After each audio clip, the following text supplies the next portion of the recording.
do a little bit of homework up front to put some systems in place so that when life gets chaotic, you don't have to be the brain power of your whole school. The system is the brain power. We actually have like a sheet that the students get for each quarter. It doesn't matter what day it is. When they sit down, they know this is the day, this is what's expected of me. When they're done, they cross that goal off. So there's always a level of accountability and a management system that keeps them on track. Right? And so what we tend to see families do is, rather than working through that hard part of transitioning into the day-to-day routine, they will go look for a new curriculum and get it, because that's exciting and that's exhilarating. And if I'm researching, then I must be fixing. And so in a way, I'm almost medicating the problem, but I'm not really fixing the problem. With that done, then you're good. You've done your schoolwork for the day. So the reward is getting through the goals.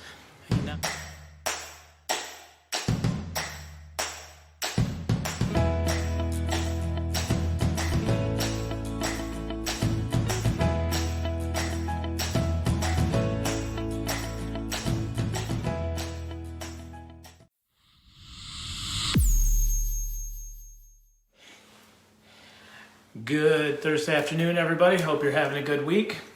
We started out with technical difficulties. Just before the Facebook Live, my computer decided to do an update, and it's still updating. So we switched over some things. So fun times. Mine did it earlier. His just decided to do it right before we went live. So. Yeah. Oh, and now it comes on. Oh, isn't that sweet? So our lighting system and everything's out, so we look like we can't see. We look like we're glowing. We got the glow going on. And some shadows. Hey, well, hopefully the content is worth it. We want to talk about.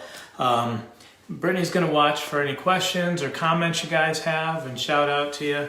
But what we're going to talk about in this teaching tip is chaos in the homeschool. Life is hard, right? I mean, there's enough chaos already in our lives. Do our homeschools really need to have chaos? And sometimes I think it's easy to almost settle for the fact that that's part of the homeschool experience. And I think that there's a little bit that we can do, we can apply from other areas of life and fix. How do we... If you're new to homeschooling, we have a lot of people who are just going to start out in homeschooling. So I'm going to give kind of the basics and then talk a little bit about my recommendations for maybe making your homeschool and even your life a little less chaotic. So number one, what does your state require? If you are just beginning to homeschool, or maybe you've been homeschooling but never really looked into it, we highly recommend hslda.org. That's the Homeschool Legal Defense Association.org. And that is a great place to click on your state regulations. If there's paperwork that needs to be filed, because sometimes a letter of intent needs to be sent to the school. Sometimes there's some other things that need to happen depending on where you live. We used to live in New York State. We had to submit quarterly reports. Kristen had to have an individual plan of instruction for each of the students. So there was a lot required legally to stay out of trouble. So you want to do that. The second thing that I would say is give a little bit of thought to your school, the mission statement of your school. Why are you homeschooling? What do you hope to accomplish? When your students graduate, we seek to exist to educate the entire child, body, soul, and spirit. We want them to be grounded spiritually. We want them to have strong academic skills, to be able to think logically, interact, network with people.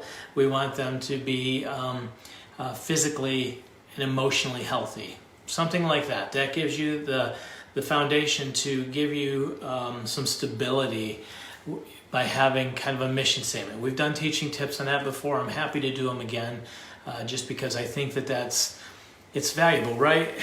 If mission statements are important, even personal mission statements.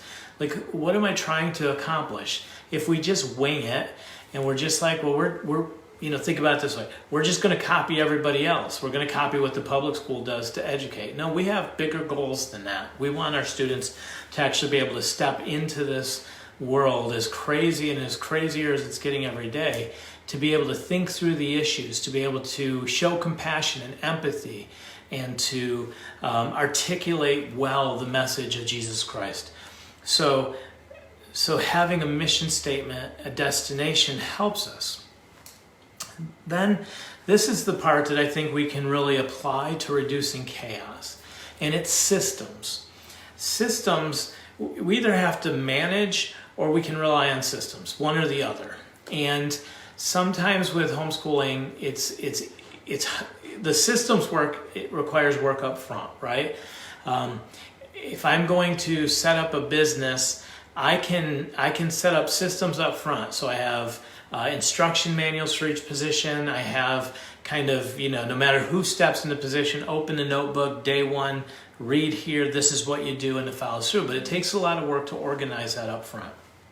So do a little bit of homework up front to put some systems in place so that when life gets chaotic, you don't have to be the brain power of your whole school. The system is the brain power. Systems can be as simple as every day at 9 o'clock or 9:30, we start school. You're at your desks and we follow a schedule. Set up a timer on your phone or get the kids used to a tablet that has a timer that, hey, 9 o'clock, the bell goes off. That's when you're going to be doing schoolwork. And we push a lot of the learning to the student in our school so that they're able to sit there at 9:30, whether we're able to or not. They can get their day started. They don't need us to be there to say, okay, sit down and do the work. So you want to make it as automated as possible. Sometimes, like with masterbooks, one of the things that we do that is designed to help is, sometimes masterbooks, because we're newer in curriculum, we've been producing curriculum since 2012. We've been publishing books since 1975. It's 45th anniversary, right? Mm-hmm. But sometimes people will think that masterbooks is newer. The thing about masterbooks that's unique is in the development of it, the experience that comes in putting masterbooks together is it's a hybrid of a lot of mature courses. There are components to the ACE School of Tomorrow style that are phenomenal, but not everything doesn't work for every family. There are components of Abeka and BJU and Switched On Schoolhouse and LifePack and all the major publishers that are awesome. But there's also the downsides. And with masterbooks, one of the things that we've tried to do is take the hybrid of the things that really worked with each of the systems and apply them to the courses, and then look for areas that maybe like busy work. Does a homeschooler really need busy work? Probably not. So remove the busy work and make it so that that's taken care of. So when you look at masterbooks, there's a daily schedule. Doesn't matter. The student who sits down, if you use the daily schedule or you create your own schedule, we actually have like a sheet that the students get for each quarter. Doesn't matter what day it is, when they sit down, they know this is the day, this is what's expected of me. When they're done, they cross that goal off. So there's always a level of accountability and a management system that keeps them on track. We have 180 days to get our school done. Courses are broken over 180 days. If they want to finish in a school year, we just have to make sure that they're staying on track. So the schedule is a way to do it. Having a method to scoring that's consistent, teaching them certain patterns. I went to an ACE school. I went to public school, and then I graduated from an ACE School of Tomorrow school. And in those, you actually sit in cubicles. And you teach yourself the whole time. You have a goal chart that sits at the front of the desk. You do your work. If you need to get up to score, you raise a flag. Supervisor says you can score. You get up, you take your flag down, you put it down, you push your chair in. If you leave your chair out, you leave your flag up, it's a reminder or a demerit. 3 demerits, you served detention. I might have served a little bit of detention. But it was very good at teaching habits and teaching systems to help get you into the mode of how to stay organized. And we really love that component of that education. So in your homeschool, start looking for ways to put systems in place. that allow you, when you're not there managing things, we just automatically do this. We work on our books. At the end of the day, we pack up our books, we put them away. What little things can we do so that you're not required to be the brain power? Because that's one of the biggest things in homeschooling is you got, what Kristen have, one time maybe 6 kids in the classroom, and as she's trying to manage babies and businesses and phone calls coming in, the kids had to be pretty self-sufficient to be able to continue moving forward during those interruptions. Otherwise, it would have just been chaotic and not happened. We've also we assign chores in the house so that everybody has a chore or a designated area. As our kids get a little bit older, they'll even do shopping. As soon as they get their license and are able to go out, we will send them out to do the grocery shopping. And when they get old enough, they do their own laundry. And they have a day that they do their laundry.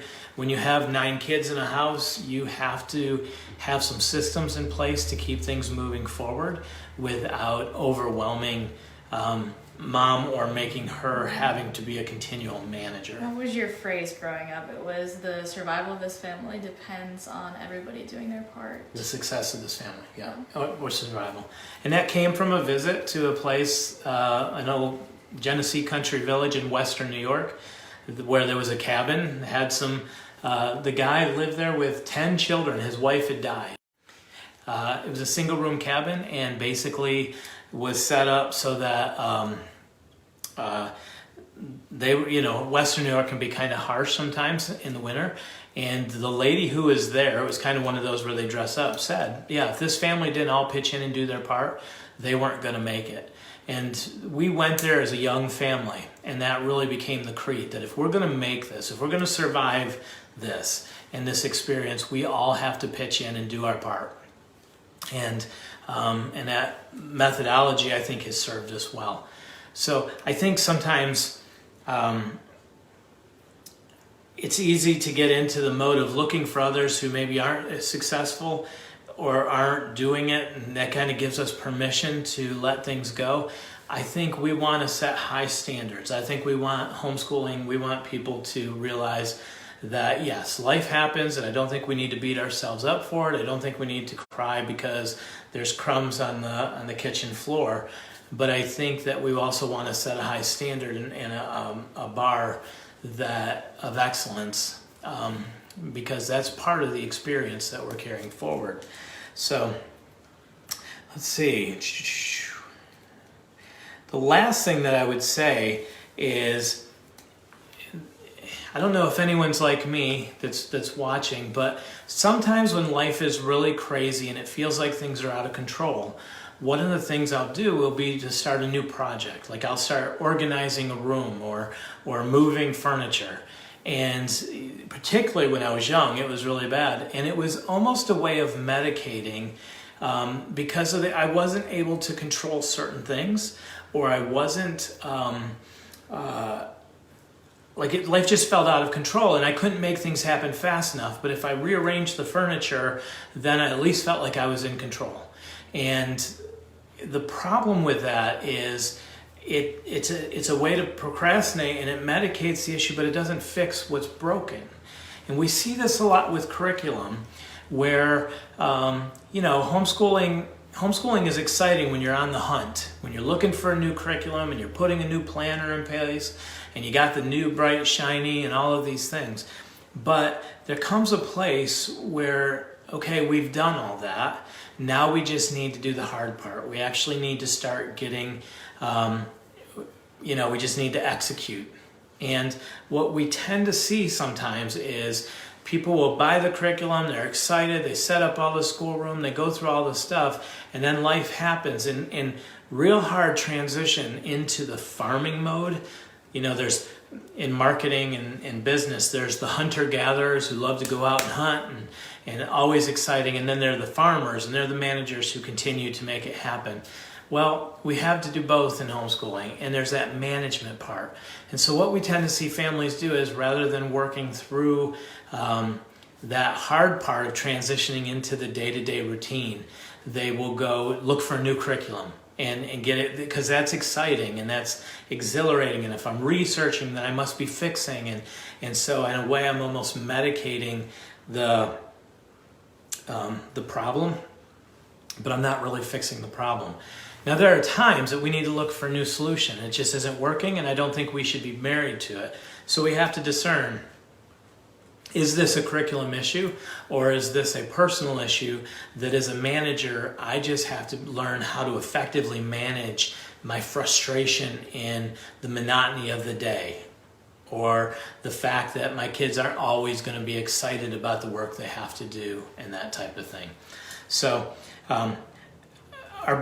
my biggest recommendation, though, for managing the chaos is systems. If you have a system in place, there's a good book if you like to read, and it's a business book. It's called E-Myth. I think E-Myth Revisited is another one, but essentially what the author states is most people, like a lot of people, will be good at plumbing, or they'll be great electricians or something like that. So they'll think, man, if I only had my own business.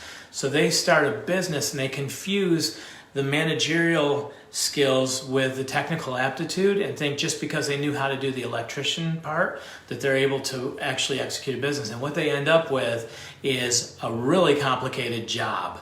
And they find that it was actually easier working for somebody else, because now not only do they have to do the technical part, but they also have to do all the day-to-day. And so what the author talks about is put away this myth that the entrepreneurial myth, E-Myth, that you can buy a business or start a business and it's going to solve all your problems.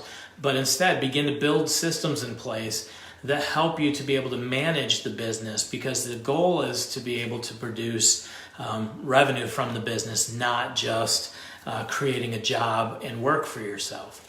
And if you take that model and you apply it into most everything, more systems you have in place, and some of us, well, we don't like being in a box. I get that, but sometimes boxes help give us rigidity. It's even like, I love the quote, in our faith as Christians, we have religion and relationship, and religion is what holds us together when our relationship is lacking. And the relationship that we have with Christ it takes a lot of work. It's a lot of effort. And sometimes when we're warm and things aren't going quite well, or we're distracted, that religion of, hey, we go to church on Sunday morning, and it pulls us back into a place and gives us a framework so that the relationship has time to fire back up and get going. And I think there's value in having the structure to help maintain the relationship. And it's the same with homeschooling. Having a system in place helps at least keep, even in a year like this year where Kristen's gone through chemotherapy treatments and radiation and been involved with curriculum development and all of that, we've had a sense of normalcy, because at the beginning of the year she made sure she had all the schedules done, the schoolroom was set up, everything was predetermined beforehand, and it's pretty much just open and go, plug and play from that point on. So with that, I'll stop. Do we have questions or comments? Yeah, we have a few. We have a lot of new homeschooling moms in here this morning, or this afternoon. Vicky said, sometimes I feel like I don't push my only child enough to be independent. How do you get to do the school without you right there beside them? Well, you reward the behavior you want, and when they take initiative to begin doing something on their own, you encourage that. The other thing I would do is sometimes you have to discipline yourself. We teach what we tolerate. And so if I tolerate them coming, and then, like my kids, I'm notoriously bad for not paying attention and agreeing to things. And they know that. And so they'll continue to do that. Well, if I don't like that, then I have to stop that on my part. So as a manager, you teach what you tolerate. If they come to you and are wanting you to have to carry them, sometimes it's good to send them back to the desk and say, okay, you work it out. Now I helped you here. Now I want you to work this out. And then when they do have a success, really praise that and reward that behavior. Awesome. Christina said, I'm totally guilty of being excited about hunting and gathering and not so much about the farming. And Irina said, I think the way Masterbooks is set up to gradually teach kids to be more independent in their learning as they move up through the level. Yeah. Usually like 3rd, 4th grade is where they're beginning to gain that independence to be able to do it. But there's a real value to that because in life, that's what we're training them, right? I'm not training them to have somebody hold their hand through life. I'm training them to be self-starters. I want them to be able to learn on their own, to read and gather information and answer questions because that's where they're headed towards in life, the trajectory. Yeah, over in the Facebook stream, Rachel said, yes, I agree. It takes all of us in the family doing our part. We do all these things, zone chores, laundry by themselves, helping with grocery shopping, and moving forward independent schoolwork. And Anna said, training your children to follow a schedule, to do chores, etc. takes effort on the front end, but in the long run, it helps the household to function more smoothly. I would also add to that it helps prepare you for life because as I'm moving out and I'm on my own, I can do all these things that there's a lot of my peers can't do it, and they're like basic things like, you know, laundry, or I can budget and I can go grocery shopping. I can make my bed every day. I can, you know, you're also like instilling into your children these systems and patterns, I guess, throughout the day to work towards. Yeah. If you're just watching and you don't know, you're new to Masterbooks, I'm Randy Pratt, the Vice President of Marketing. This is Brittany Pratt. She's my daughter. She's also the publicist here at Masterbooks. And so she grew up in the system that I'm talking about, and now we get to work together. And so that's that, just to give a little backstory. I always forget to like preface that before, because we have a lot of people that know that and then a lot of people that don't as well. Yeah. So it would sound weird if you didn't know that. Irina said, another thing I really like about Masterbooks is the schedule in the front and the fact that you can check it off at any date when the lesson is done, so you don't have a feeling of falling behind. Yeah. That made it really easy for when we did schoolwork. Mom would be like, okay, this is what you have to get through. And even if we got behind, it wasn't like we had to have it done by a specific date. Like there's no dates printed in the schedule. It's check boxes. Right. And the ones provided in the Masterbooks. Yeah, but knowing your daily goal, like, hey, if you can get through the work, like with independence, if you can get through these pages, you got 3 pages here, 2 pages here, or an essay here, and whatever, you get that done, then you're good. You've done your schoolwork for the day. So the reward is getting through the goals. Not, that's the gain. Is when you tell me what I got to do, I get it done, check it off, I move on. Innocent asks if we will see a preview of Adventures in Creation Level 2 anytime soon. Hopefully, Innocent. I know it's close. I think it's going to proofer, so I can't put one out until it's about ready to go to print. But as soon as it's ready to go to print, which I've been told probably maybe next week, hopefully, I may have a preview. And it said, some systems to consider: how to find and put back your books and school supplies, how to follow a schedule, how to check off completed work. And Rachel said, training them to grade their own daily work has been a huge help to my homeschool. Yeah, that's what we do. So with the ACE system, this is where we borrowed this from. We've used this just because it's what we graduated with as a high school student. But what would happen is you would do your schoolwork at your desk. And then you'd put your flag up, and then you'd go and score at a scoring station. And so the answer keys were all near a scoring station. You'd score your work, then you go back to your desk, do the corrections, put your flag up, go back over and do the work. So what the system that we use is very much like that. The students have their own books at their desk with their goals chart, and they do their work. Then they can get up and score their work. But the score station is all in one area, and there's a red pen at the scoring station, and they do their work. We don't grade their daily work. Maybe when they're younger, 1st to 3rd grade, and that it's a little bit more intensive. But as they get older, we don't grade their daily work. They're responsible for their learning. We grade quizzes and tests. And so that removes a huge burden on us for grading. Now, what happens if they didn't understand something and they didn't do anything, and then it came to the quizzes and tests, they fail the quiz?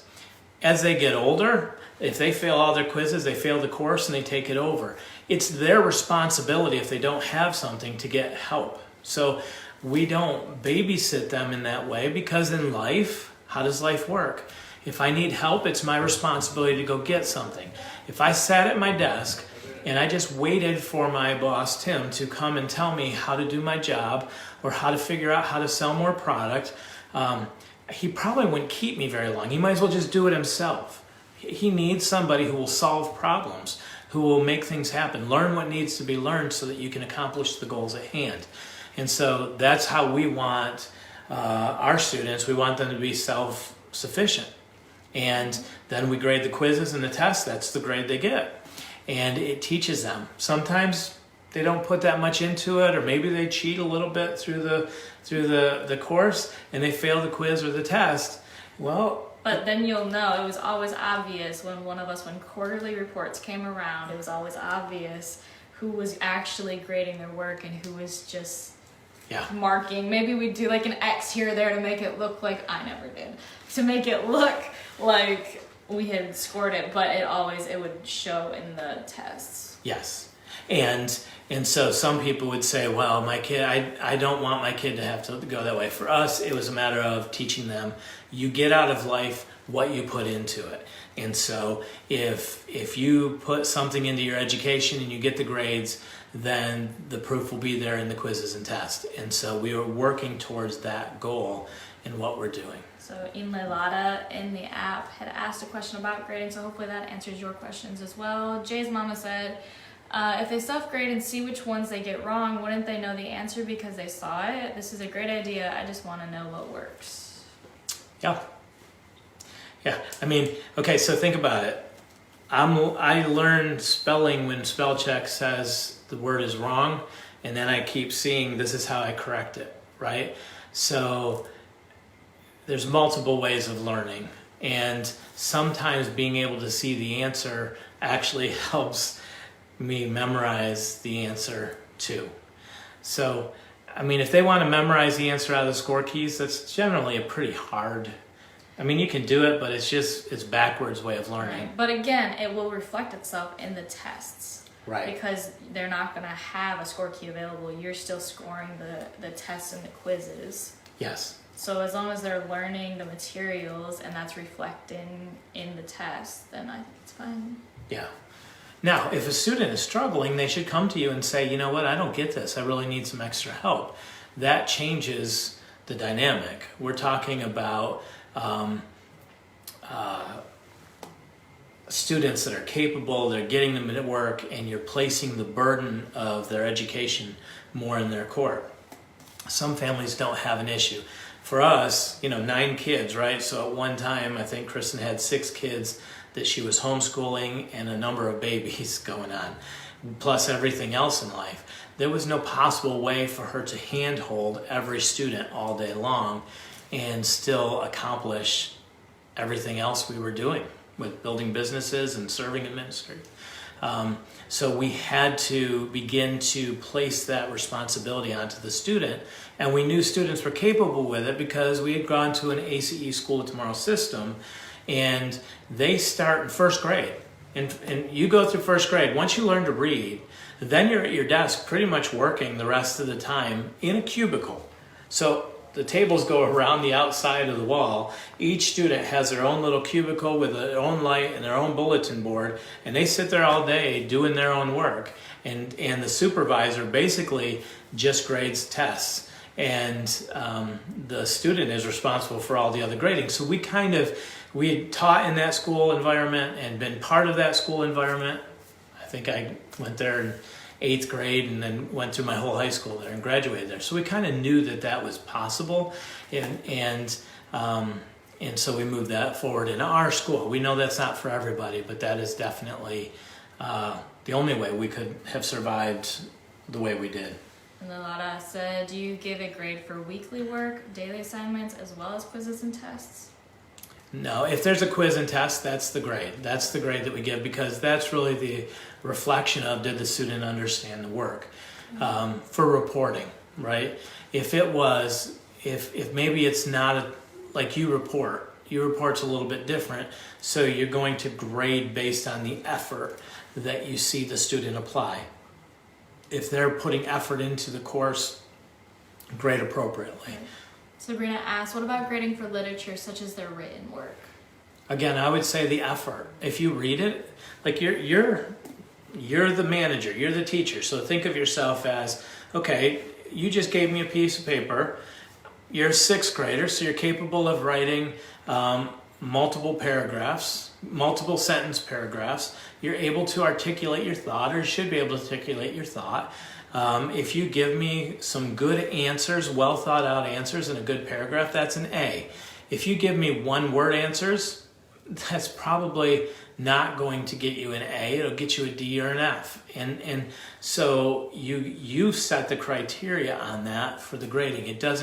There doesn't have to be a grading rubric on something like that because it's subjective. What do you classify the quality of the work they did? Did they comprehend the material, and did they put some effort into it?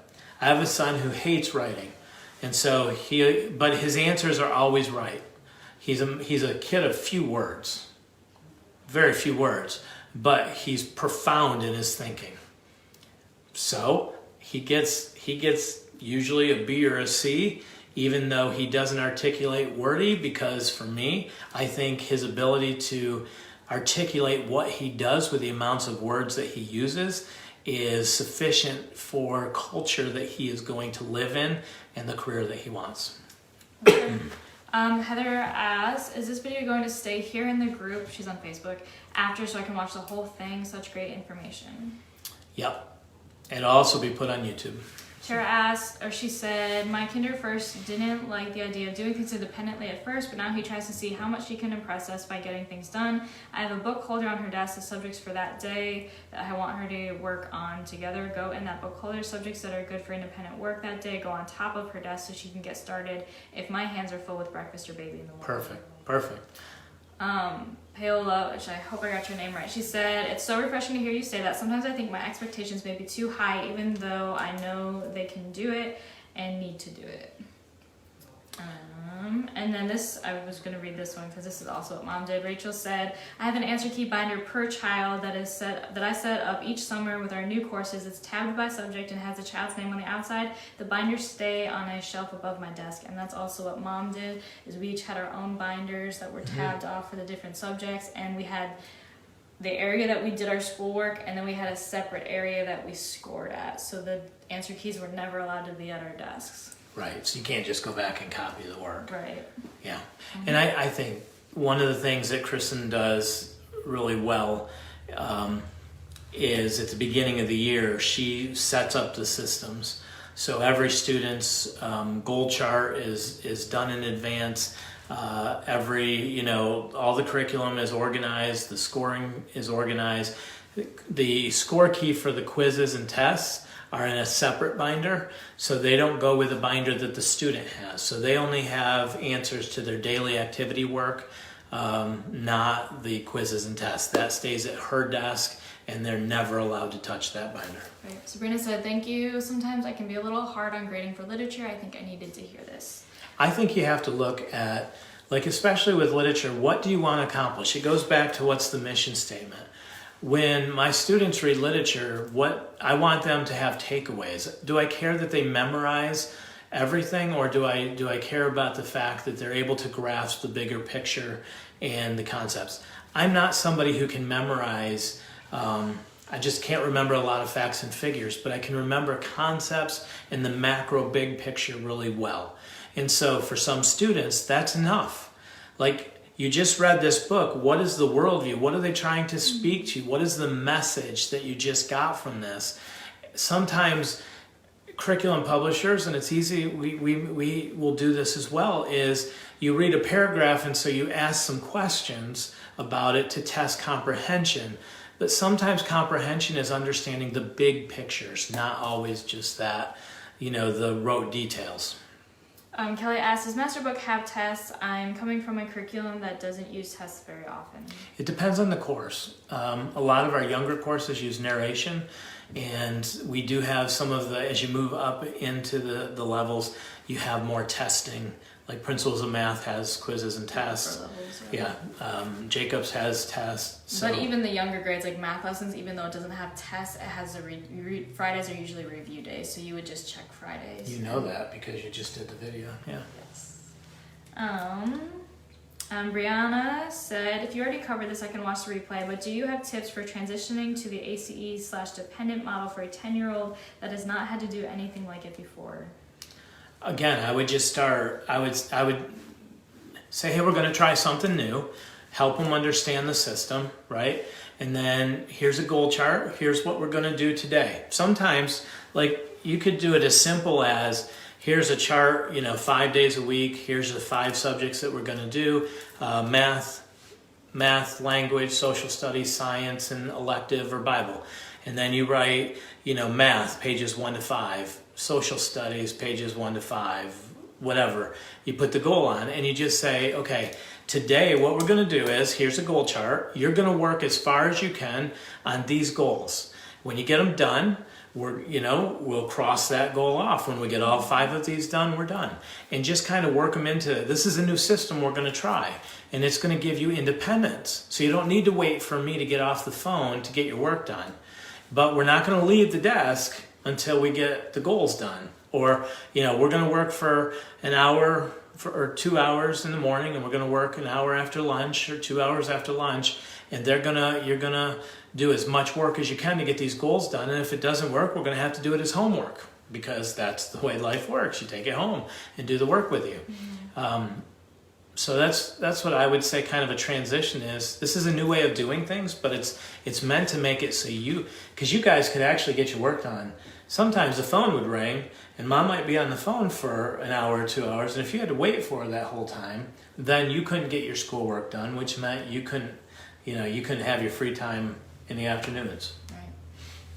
Nayara, and I hope that's how you pronounce your name, she said, how much of writing do you check as a parent with writing strands?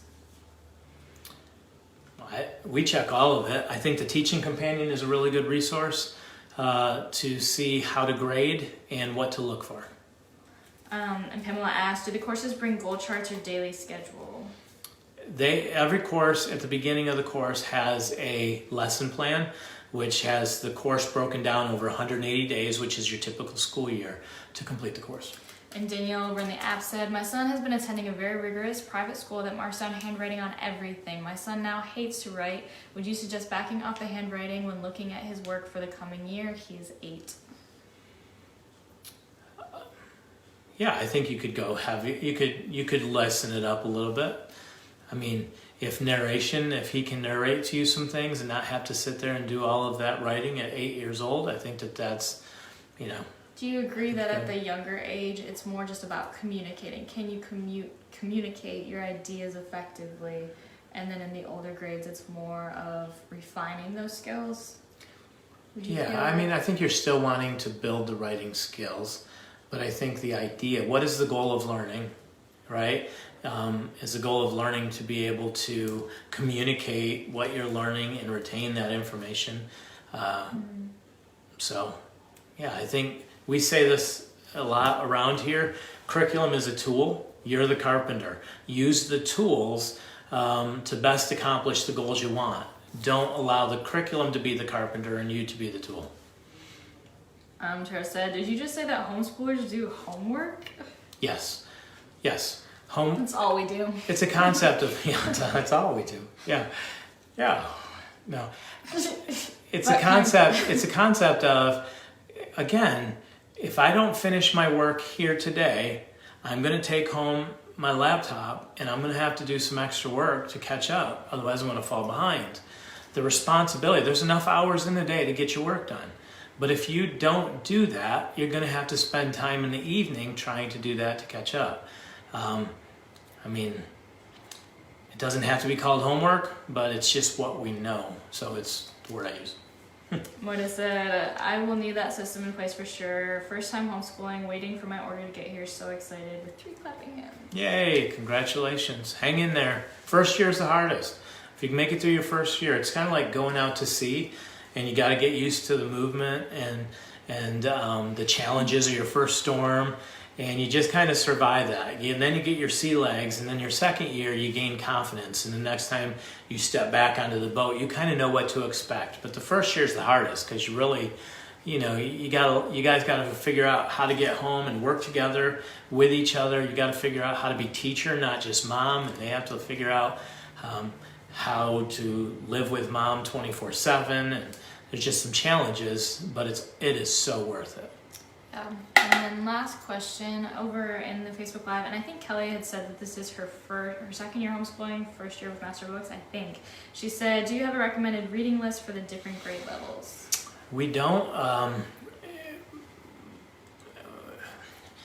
We don't recommend books that we aren't able to look through and approve, because worldview can be communicated so easily through the books.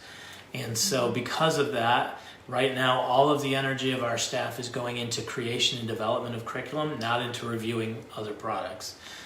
There are a lot of reading lists out there on the market that are available for free, that are age appropriate, and we encourage you to do your homework, and we highly encourage you to know what you're giving your children. The worldview of the authors does transfer, right? The student will become like the teacher. And so you always want to make sure that whatever teacher or counsel you place your student under, that their worldview is acceptable to you.